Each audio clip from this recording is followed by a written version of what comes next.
Again अस्सलाम वालेकुम प्यारे प्यारे से बच्चों, कैसे हैं आप? उम्मीद है आप सब खैरियत से होंगे और आपके स्कूल कॉलेज तो खुल गए होंगे। 2 तारीख से मैंने सुना था, 1 तारीख से खुल रहे हैं। तो कैसा लग रहा है? दिल तो नहीं चाह रहा होगा ना, बहुत छुट्टियां कर ली है।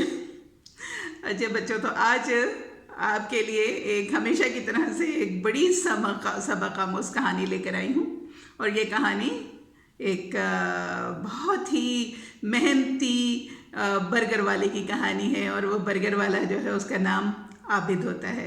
बच्चों, वो किसी इलाके में आबिद जो है वो और उसकी बीवी किसी गांव में रहा करते थे और दोनों बहुत मेहनती होते हैं।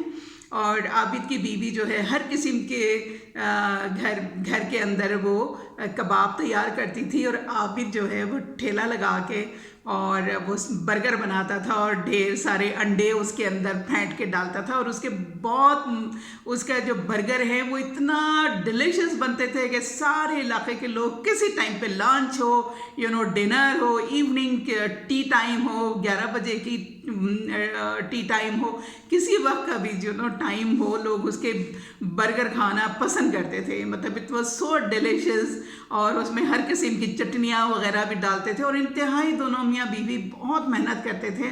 और आस्ता आस्ता उनके घर के हालात दिन ब दिन बेहतर से बेहतर हो जाते हैं। आपको पता है ना, मेहनत हमेशा रंग लेकर आती है। और तो क्या हुआ कि दोनों मिलके जो हैं उनके इतना मेहनत करते थे कि उनके हालात बदल जाते हैं। और जनाब उन्होंने फिर आबिद जो है वो एक बड़ा सारा ठेला बनवा लेता है जो बहुत लाइटेड होता है और उसके ऊपर हुड लगी होती है और उसके साथ ही उसके ऊपर चूल्हा भी लगा होता है और उसमें शेल्फ बने होते हैं जिसमें हर किस्म के वो बर्गर सब उसके अंदर जो था वो बंद रोल सजा के रखता था।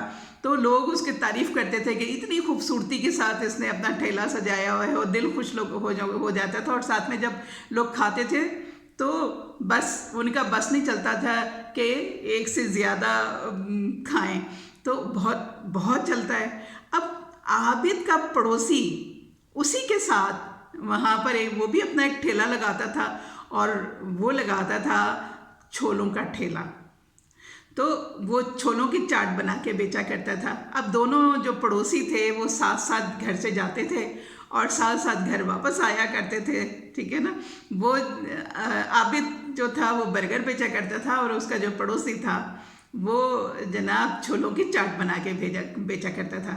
लेकिन उसके साथ ये था कि जो उसका पड़ोसी था वो बिल्कुल उसको तवज्जो नहीं देता था अपने काम के ऊपर। और उसका सिर्फ एक ही पर्पस होता था कि बस पैसे कमाना। आपको घटिया किस्म की चीज़ें हैं, अगर वो छोले जो हैं वो चने कि वो बच गए तो वो बासी चनों को भी कई दिन तक चलाता था जब तक वो ख़त्म ना हो जाए, नए चने नहीं बनाता था। बासी चटनियाँ डाला करता था। तो अक्सर उसके लोगों को जो उसके पास चने की चाट खाने आते थे उनको हमेशा यही शिकायत होती थी कि ये सड़ा हुआ माल तुम डालते हो, बासी माल डालते हो। और वो अक्सर लोगों से इस बात पे लड़ाई झगड़ा भी करता था कि नहीं मेरा माल तो बिल्कुल ठीक है, ये है, क्योंकि वो झूठा था और वो काम नहीं करना चाहता था। यानी देखे ना बच्चों, कोई लोग अपने आप को जब आप पैसे किसी को देते हैं तो आप उस काम के पैसे चाहिए होते हैं कि जी अगर आपने चने की चाट खानी है तो चाट के पैसे आप दे रहे हैं तो आप उसके इंसाफ करो। ये तो नहीं कि किसी ने अपने बीमारी पाल लेने के लिए आपसे कोई चने खाएगा जी पेट में दर्द हो जाए या बीमार हो जाए, इसके लिए तो कोई भी पैसे नहीं देना पसंद करता। तो होता ये है कि ना उसके तो दिन ब दिन उसके पड़ोसी के हाल जो है वो दिन ब दिन ख़राब हो जाता है, लोग बुरा भला कहते हैं। और उसी के साथ आबिद बर्गर वाले का बर्गर खूब चलने लग जाता है और जनाब आस्ता आस्ता उसके दिन जो हैं वो खूब बदल जाते हैं और उसका ठेला जो है वो बहुत खूबसूरत से खूबसूरत हो चला जाता है। तो उसके पड़ोसी जो है ना उसको बहुत जेलस होती है उसको देख के।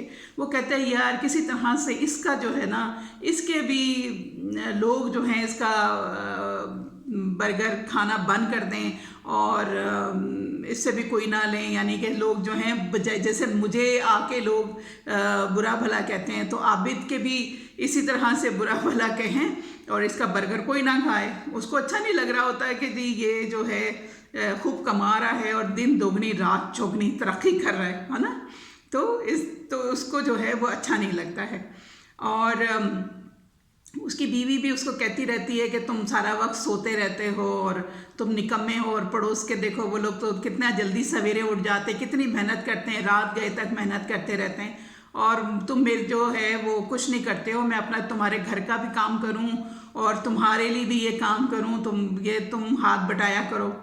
लेकिन वो अक्सर अपनी बीवी को डांट के चुप करा देता था कि खबरदार जो तुमने मुझे आबिद बर्गर वाले का ताना दिया। तो बच्चों होता ये है कि वो इस तरह से जो है वो दिन ब दिन उसका पड़ोसी उसके साथ जेलस होना शुरू हो जाता है। अब वो दिन ब ये हर वक्त ये प्रोग्राम बनाता था किस तरीके से जो है मैं इसका जो रेपुटेशन ख़राब कर दूं और इसका जो बिज़नेस ख़राब कर दूं।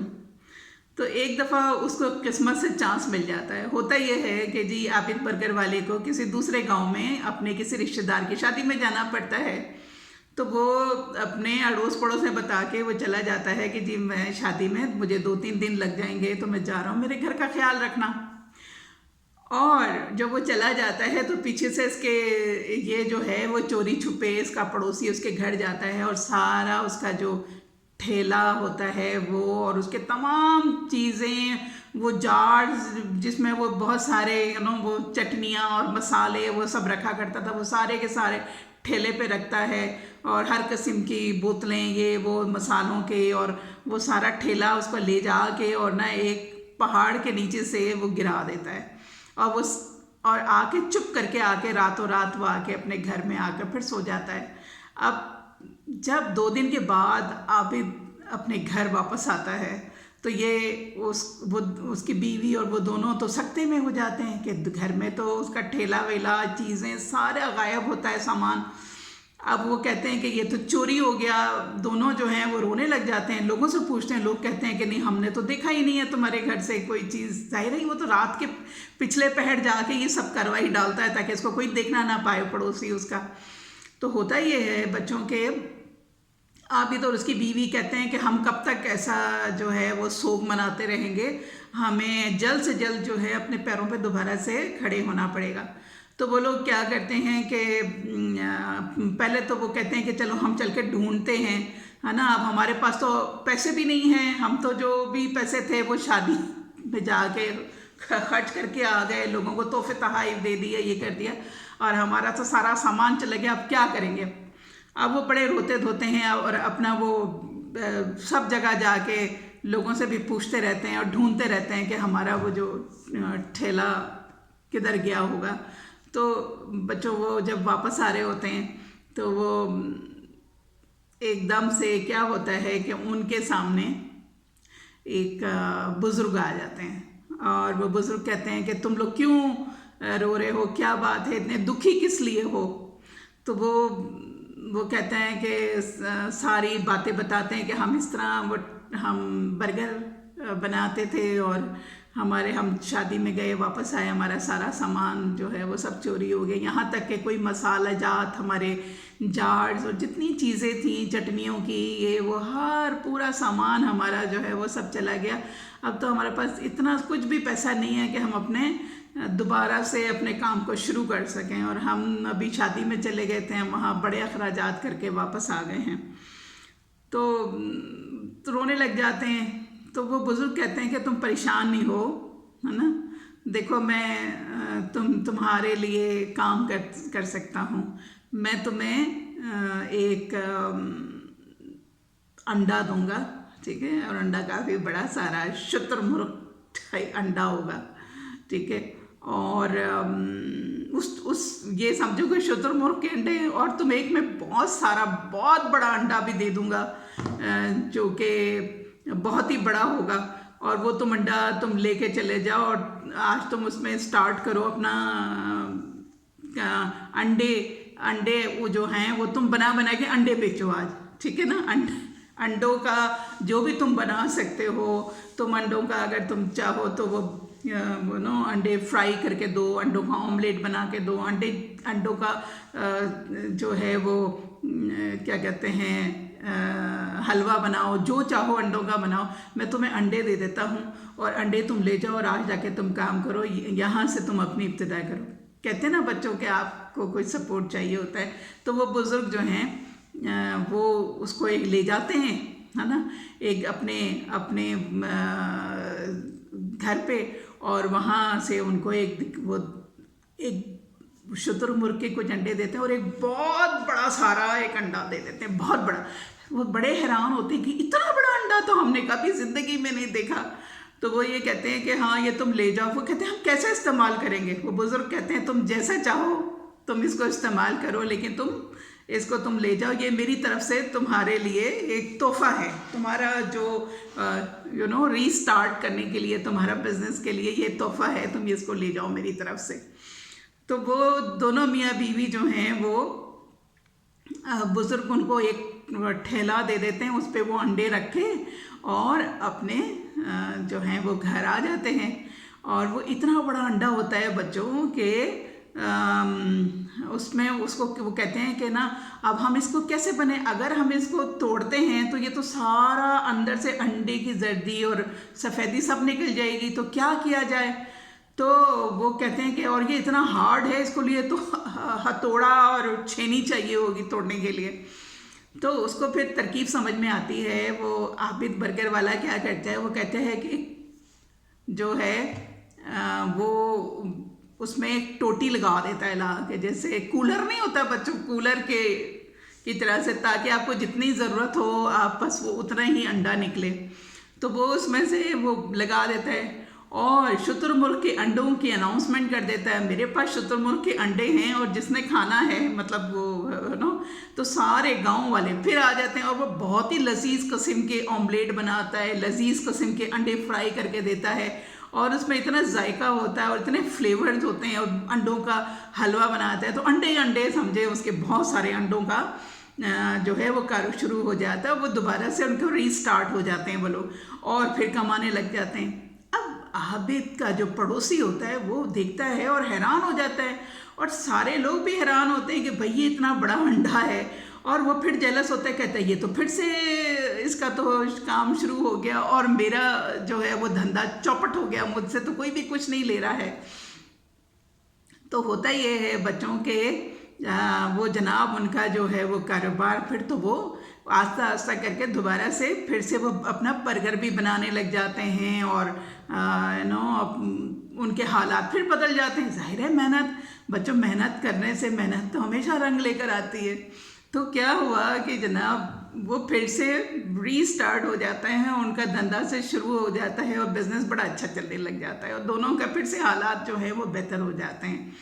अब आबिद का जो पड़ोसी है ना, वो फिर से कोई चालें सोचने लग जाता है कि भाई उसका तो धंधा चौपट हुआ है, वो तो लोगों को सड़े खाने खिला के तो लोग जो है खाना चाट लेना बंद कर देते हैं। तो एक दिन होता ये है कि उसको गुस्सा आता है, और वो कहता है मैं इसके जो ये अंडा इतना बड़ा है जिससे ये सारा वो टोटी लगाई हुई है इसने, और उसको सारे वो अब तो अंडों का कारोबार इसने शुरू कर दिया है, तो मैं तो उठा के इसको वापस जो है वो फेंक दूंगा वहाँ से पहाड़ के ऊपर से, और फिर देखता हूँ कि अब कहाँ से ये अब क्या करेगा। तो होता ये बच्चों के वो फिर से निकल के जाता है, और वो जो ठेले के ऊपर इतना बड़ा सारा अंडा होता है जिसमें वो टोटी लगाई हुई होती है, उसने वो क्या करता है, उसने फिर से सारा सामान जो है वो अंडे ये सारा वो रख के ठेले के ऊपर, और वो फिर से चला जाता है, और जाके वो ना उसको जो है वो कहता है कि मैं पहाड़ से गिरा दूंगा। तो होता ये बच्चों को इतने बड़ा अंडा होता है, और इतना उसके जो शुतुरमुर्ग के भी अंडे होते हैं वो भी काफ़ी अच्छे खासे साइज़ में होते हैं। तो जैसे ही जब वो गिराने लग जाता है तो वो डिसबैलेंस, जाहिर सी बात है वो डिसबैलेंस हो जाती है, और सारे अंडे टूट जाते हैं। और जब अंडे टूटते हैं तो पूरा लिक्विड ही लिक्विड और चिकना, और आपको पता है ना कितना मेसी हो जाता है। अगर छोटा सा भी अंडा अगर टूट जाए तो कैसी स्मेल होती है, उसके ऊपर आपका पैर फिसल जाता है। तो होता ये है कि बच्चों के वो खुद उस के अंदर जो है उसके सारे सोल्यूशन में, अंडे के अंदर जो अंडे का सफ़ेदी और जो वाइट होता है उसकी लिक्विड के अंदर वो भी फिसल जाता है, और दूर ऊपर से जो है वो पहाड़ के ऊपर से वो भी गिर जाता है, और उसकी हड्डी पसली टूट जाती हैं। तो वो जब उसकी शोर शराबा हंगामा वो इतना जब होता है तो वहाँ लोग जो हैं वो जमा हो जाते हैं और उसको जब देखते हैं कि ये ना इसने लोगों की नज़र पड़ती है कि जी ये तो उसने जो है वो ऊपर से सारा उसका अंडा और उसका पूरी चीज़ें फेंकी है और उसकी गिरने उसमें अंडे टूटने से जो भी मैस हुआ उसी में स्लिप होके ये इसने अपनी हड्डी पसली तुड़वा डाली। तो सारे लोग जमा होते हैं और वो कहते हैं कि ये तुमने ये क्या किया, और सब रगे हाथों पकड़ा जाता है बच्चों को। तो क्या होता है कि वो गांव की जो है वो वहाँ पर सारी पंचायत बैठती है और वो सब उनको कहते हैं कि जी इसने ये हरकत की और इसने जो है ये अपनी हड्डी पसली इसलिए करवाई। तो आखिर में राज खुल जाता है कि इसने चोरी से लेके जा रहा था वो।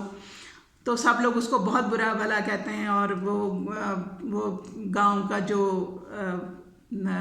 चौधरी होता है वो ये कहता है कि देखो तुमने अपनी इस लालच के नतीजे में और उसके जेलसी के नतीजे में तुमने अपनी अच्छे भला तुम सेहतमंद एक आदमी थे, अपनी हड्डी पसलियाँ तोड़वा के और तुम लंगड़े लूले हो गए। अब तो तुम जो है वो इस काम के भी काबिल नहीं रहे।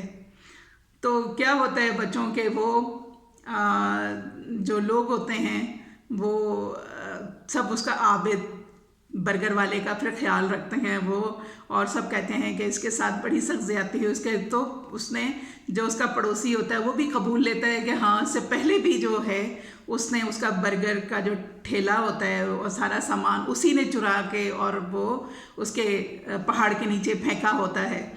तो वो सारे लोग जो हैं वो उसको कहते हैं कि इसको जो है यहाँ से गांव से बाहर निकाल दिया जाए। ये पंचायत का फैसला होता है। लेकिन आबिद बर्गर वाला जो है वो और उसकी बीवी जाके कहते हैं कि नहीं, इसको जो है अपनी किए की सज़ा मिल गई है, आप इसको जो है आप गांव से ना निकालें। ये तो बेचारा आप खुद किसी काम के काबिल नहीं रहा। मतलब इसके ऊपर तो अब इसके ऊपर हमें तरस खाना चाहिए। तो इसको जो है हम दोनों मियाँ बीवी ने इसको माफ़ कर दिया है और ये इसके लिए एक सबक मिल गया इसको कि आंदा कभी किसी के साथ बुराई नहीं करेगा, क्योंकि अगर इसने किसी बुराई का जो अंजाम है वो बुराई होता है। और आबिद बर्गर वाला जो है वो उन लोगों को माफ़ करने के बाद गांव के लोग जो हैं उनको दोबारा से सारे लोग कहते हैं कि अब की दफ़ा हम तुम्हें सपोर्ट करेंगे, और वो लोग इसको जो हैं वो सब मिल के उसकी मदद करते हैं और आबिद बर्गर वाले का दोबारा से काम स्टार्ट हो जाता है, जो कि उन्होंने उसको एक लोन के तौर पे उसको रकम दी होती है। सब उसकी हेल्प करते हैं। तो जब वो कहते हैं कि जब तुम्हारा इतना अच्छा तुम लजीज किस्म का बर्गर बनाते थे और इतने मज़ेदार तुम अंडे बनाते थे सारे, अगर मतलब जाहिर है तुम्हारा काम दोबारा शुरू हो जाएगा, हमने तुम्हें 2 दफ़ा देखा है, अब जब तुम ये कर लोगे तो हमारे पैसे तो हमें लौटा दे सकते हो। तो इस भरोसे पे सारे लोग जो हैं उसको पैसे देते हैं और आबिद बर्गर वाला फिर से आबिद बर्गर वाला जो है उसका काम शुरू हो जाता है। तो और उसका जो पड़ोसी था उसके जाहिर है उसको अपने किए की सज़ा मिल जाती है और वो बड़ा शर्मिंदा होता है आबिद से कि उसने आबिद के साथ कितना जो है वो जुल्म किया, और आबिद और उसकी बीवी ने उन दोनों को माफ़ कर दिया और उनको वहाँ रहने की इजाज़त मिल गई। तो बच्चों ये जो थी आज की कहानी, और आज की कहानी का जो है हमने क्या इससे सबक लिया, हमारे लिए लेसन ये था कि कभी भी किसी से जेलस नहीं होना चाहिए, और हमेशा बुराई का जो बदला होता है बुराई होता है, क्योंकि आप किसी के साथ बुरा करेंगे तो अल्लाह ताला आपको कहीं ना कहीं आपको उसका जो है आपके साथ भी बुरा होगा। आप किसी के साथ नेकी करते हैं तो नेकी का बदला भी नेकी ही होता है, ठीक है ना, आपको उसके रिवॉर्ड में नेकी मिलती है। दूसरा ये है मेहनत। आप मेहनत करते हैं तो आपके ऊपर लोगों को भी भरोसा होता है, और हमेशा सच बोलना चाहिए। सच्चा आदमी जो है हमेशा अपना भरोसा जीत लेता है, और झूठा आदमी जो है वो उसकी इज्जत कोई नहीं होती, क्योंकि आपको वो थोड़े दिन में उसकी कहते हैं ना एक झूठ के लिए 100 झूठ बोलना पड़ते हैं। तो झूठ इसीलिए कहा गया है कि झूठ बोलना मना है, हराम है, झूठ नहीं बोलना चाहिए। एक झूठ बोलने से आपको उसके 100 झूठ बोलना पड़ते हैं। दूसरा ये है कि मेहनत हमेशा जो है वो रंग लेकर आती है। आप जब मेहनत करेंगे, जितनी आप मेहनत करेंगे आपको उतना ही सिला मिलेगा। जितने आप काहिल होंगे, जितने आप तो वो आप जो हैं ज़ाहिर है फिर आपको वो उसका रिजल्ट भी नहीं मिलेगा। काहिल आदमी जो है वो क्या करेगा? काहिल से लोग जो हैं वो काहिल लोगों को वैसे भी पसंद नहीं करते। तो क्या है बच्चों कि हमेशा नेकी, लोगों के साथ नेकी करना चाहिए, मेहनत करना चाहिए। ये दुनिया जो है ये यहाँ पर भी आपको जज़ा और सज़ा इधर भी मिल जाती है। तो बच्चों ये तो थी आज की कहानी। उम्मीद है आपको ये कहानी पसंद आई होगी। अगर पसंद आ जाए तो लाइक करना है, ठीक है, और शेयर करना है और बताना है आपको ये कहानी कैसी लगी। अपना बहुत ख्याल रखिएगा। बहुत सारी दुआएं आप सब के लिए, आपके फ्यूचर के लिए। Have a wonderful sleep and good night. शब बखैर।